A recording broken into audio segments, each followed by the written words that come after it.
یہ مرحوم اقبال مجید صاحب کی جو آخری تحریر ہے ڈاکٹر شمیم نکھت کے نام، وہ ڈاکٹر ریشما پروین پڑھیں گی۔ یقین جانیے شارف صاحب اس وقت جس منزل میں ہیں ایک پوری کہکشاں ہے جو رخصت ہوتی چلی گئی۔ اقبال مجید صاحب، شمیم نکھت، ایک شعر میں آپ کی نظر کرتا ہوں کہ اپنی اپنی پیاس بھی مجھ کو میرے ساتھی سونپ گئے، اپنی اپنی پیاس بھی مجھ کو میرے ساری، وہ آپ کے ساتھ پڑھے ہوئے، آپ کے ساتھ زندگی گزارے ہوئے، اپنی اپنی پیاس بھی مجھ کو میرے ساتھی سونپ گئے۔ عمار سر، اپنی اپنی پیاس بھی مجھ کو میرے ساتھی سونپ گئے، اب یہ میری تشنہ لبی ایک مشترکہ سرمایہ ہے۔ استقبال کیجیے آپ ڈاکٹر ریشما پروین، وہ تحریر پڑھیں گی جو اقبال مجید نے ان کی آخری تحریر ہے اور شمیم نکھت کے نام لکھی ہے۔ آج کے جلسے کے ہمارے صدر ڈاکٹر ایس پی سنگھ صاحب، وی سی لکھنؤ یونیورسٹی، ہمارے مہمان ذی وقار ڈاکٹر عمار رضوی صاحب، سابق کارگزار وزیر اعلیٰ اتر پردیش، محترم professor Muhammad Fahim sahab, renowned scientist and trustee Shoaib Fatima educational and charitable trust, محترم پروفیسر شعیب الدولوی صاحب، فاؤنڈر اور director Shoaib Fatima educational charitable trust اور society, doctor Yasmin Anjum sahiba, vice president Shoaib Fatima educational trust, professor Abbas Raza Nayyar sahab, صدر شعبہ اردو لکھنؤ یونیورسٹی، محترم وقار رضوی صاحب اور معزز خواتین و حضرات، یہ تحریر جو آپ کے سامنے پیش کی جا رہی ہے یہ ہندوستان کے ایک بہت بڑے فکشن رائٹر اقبال مجید صاحب کی ہے، جسے انہوں نے اپنی بیماری کی حالت میں لکھا تھا اور آج اس جلسے میں وہ خود اسے پیش کرنے والے تھے، لیکن مضمون لکھنے کے چند دنوں بعد ہی اچانک ان کی طبیعت خراب ہوئی اور ان کا انتقال ہو گیا۔ وہ ڈاکٹر شمیم نکھت کے یونیورسٹی کے بے تکلف دوستوں میں تھے اور انہیں 2017 کا شمیم نکھت فکشن ایوارڈ اسی مالوی ہال میں دیا گیا تھا۔ اقبال مجید کی آخری تحریر پیش خدمت ہے جس کا عنوان ہے شمیم نوجوانوں کو یاد دلا دو۔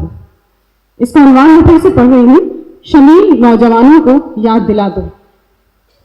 اقبال مجید صاحب، شمیم وہ حلقہ جس کو تم نے دیکھا، برداشت کیا، کچھ حاصل کیا، کچھ اپنی آنے والی زندگی کو منصوبہ بند کیا اور مستقبل کے خواب دیکھے، وہ ذرا آج کے نوجوانوں کو تھوڑی دیر کے لیے یاد دلا دو۔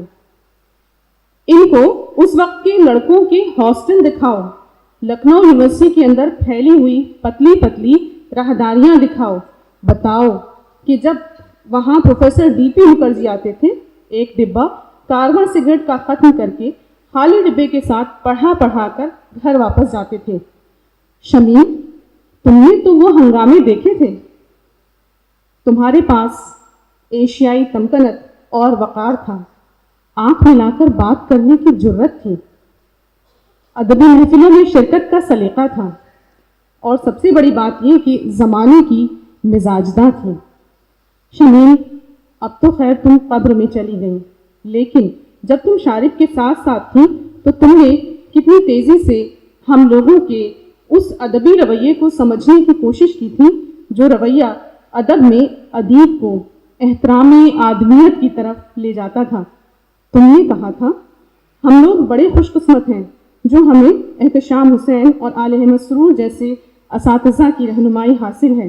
وہ جلسے، وہ ہنگامے، وہ بحثیں، گھنٹوں اپنی باتوں پر اڑے رہنا، ادب پارے میں موضوع اور مواد کی اہمیت پر زور دینا، حیات کیا ہے، اس کی جگہ کیا ہے، اس کی تلاش کرتے رہنا، ایسے سرفرے لوگوں کے ساتھ وقت گزارنا اور انہیں اپنی محبت دے کر تازہ دم رکھنا، یہ تم دونوں بہنوں کی وہ مصروفیات تھیں جو مجھ کو خوب یاد ہیں۔ شمیم، آج سوچتا ہوں تو خیال آتا ہے کہ ہم لوگ کچھ زیادہ غلط تو نہ تھے۔ لکھنؤ میں اگرچہ نییر مسعود اپنے قریبی حلقے میں اس طرح شامل نہ تھے جیسے حسن عابد اور احمد جمال پاشا وغیرہ، ادبی حلقوں میں بھی اس وقت ان کا آنا جانا نہ تھا۔ مجھ سے اور عابد سہیل وغیرہ سے ان کی دوستی ضرور تھی، لیکن اس وقت تک ان کی کوئی خاص تحریر سامنے بھی نہ آئی تھی اور تم لوگ ان پر کوئی بات بھی نہ کرتے تھے۔ دھیرے دھیرے یہ حقیقت سامنے آ گئی کہ نییر مسعود کے ادبی عقائد ہم لوگوں کے عقائد سے مختلف ہیں، جبکہ تم اور تمہاری چھوٹی بہن شارب اور عابد سہیل کے زیر اثر ترقی پسند خیالات کے حامی ہو چکے تھے۔ حالانکہ تم دونوں بہنوں کا بنیادی مذہب گھر گرہستی اور بچوں کی پرورش زیادہ تھا۔ بہت سی باتیں کھل کر سامنے آنے میں یہ سچ ہے کہ تھوڑا وقت لیتی ہیں۔ ایک بار ایک جلسے میں تم سے ملاقات کے موقع پر نیّر مسعود کو لے کر کچھ باتیں سرسری طور پر کچھ دیر کے لیے ہوئی تھیں۔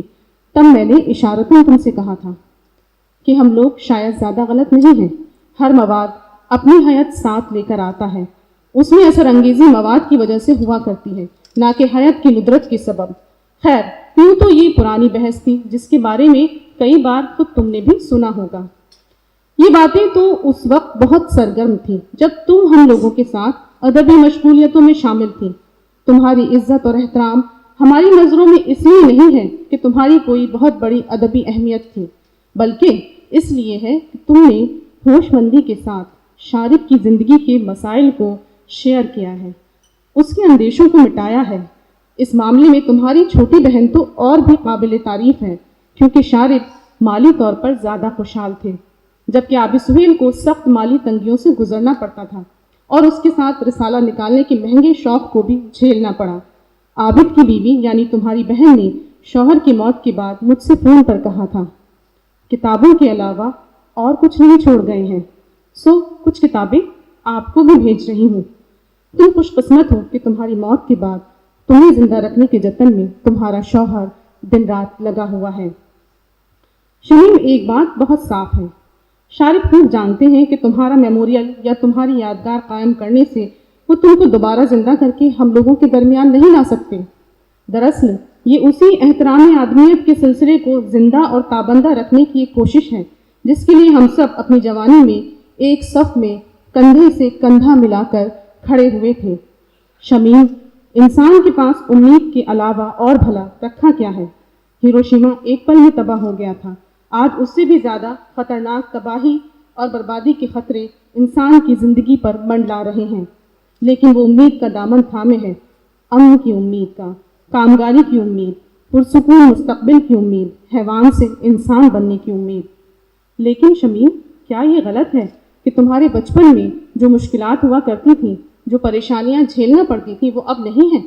بہت سی کمیوں پر قابو پا لیا گیا ہے، بہت سی محرومیاں ختم ہو چکی ہیں۔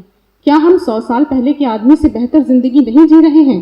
لیکن اس کا مطلب یہ نہیں ہے کہ ہماری زندگی سے غیر ہم آہنگیاں ختم ہو گئی ہیں اور اب کبھی کوئی المیہ نہ ہوگا۔ الم تو انسان کی زندگی کے ساتھ ہے اور اس کا ایک حصہ ہے۔ غربت، ناانصافی، جہالت، بے روزگاری، انسان اپنی تمام تر بنیادی کمزوریوں اور محرومیوں کے ساتھ زندہ ہے، ان پر قابو پانا اس کے لیے سب سے بڑا جہاد ہے۔ تمہاری یاد منانا اسی کوشش کی جانب ایک قدم ہے تاکہ جن اقدار کو تم نے لبیک کہا وہ بھلائی نہ جا سکیں اور دنیا آنے والی شمیموں کی کھلے دل سے پذیرائی کرنا یاد رکھے۔ تم نے اپنی سونی کوکھ کو آباد کرنے کے لیے جو مثبت قدم اٹھایا وہ قدرت کو منظور نہ تھا، تو تم نے اس محرومی کا سدباب لڑکیوں کا اسکول کھول کر کیا۔ زندگی یوں ہی آگے بڑھتی ہے، قدرت اگر سیاہ رات لے کر آتی ہے تو انسان اس کے جواب میں چراغ لے کر آتا ہے۔ تمہیں خراج عقیدت پیش کرنے کی جو راہ شارب نے اختیار کی ہے، اس کے پھلنے پھولنے کی دعا کے ساتھ اس مختصر سی تحریر کو ختم کرتا ہوں۔ اقبال مجید، یہ تحریر لکھی گئی ہے 27 دسمبر 2018 اور ان کا انتقال ہوا ہے 18 جنوری 2019۔ بہت بہت شکریہ۔